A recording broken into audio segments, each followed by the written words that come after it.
ఎందుకంటే అందరూ దగ్గర ఉంటే మనోడు దగ్గర ఉంటాడు, ఏందో ఏమో. లోకమో దిక్కు నేను దిక్కు. ఆయన వచ్చినప్పటి నుండి ఒక్కడే కూర్చుంటున్నాడు, కెమెరా దగ్గర మాట్లాడుకుంటున్నాడు, ఎక్కువ నాతో మింగిల్ కాలే. ఇప్పుడు మీ క్లారిటీ ఏముందంటే, ఇప్పుడు నేను ఒంటరిగా కూర్చొని నేను మాట్లాడుతున్నాను అన్నారు కదా, నేను పాటలు పాడతా. ఇక్కడ మనం పాటలు పాడడానికి రాలే కదా. ఇప్పుడు నుంచి స్ట్రిక్ట్ గా ఉంటున్నానని చెప్పినాం కదా. సో స్ట్రిక్ట్ ఏంటంటే ఊర నచ్చపోయినా వేరే అందరూ ఎవరికి కావాల్సింది వాళ్ళు వచ్చి చేసుకుంటానికి లేదు, అది రూల్. అమ్మ పెట్టదు అడుగు తిననివ్వదని మీరు ఫుల్గా కారం వేసి పెట్టేసిన తర్వాత వేరే చేసుకోకూడదు ఉండదంటే అది ప్రాబ్లం అయిపోతుంది. సో ఒక క్లారిటీ ఆఫ్ థాట్ లేని మనిషి క్లారిటీ ఉన్న మనిషి మీద కేసారు అంటే కనుక అక్కడ ఏంటనేది క్లియర్గా అర్థమైపోతుంది.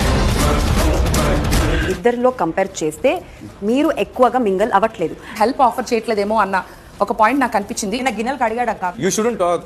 నా ఇష్టం, నా ఇష్టం.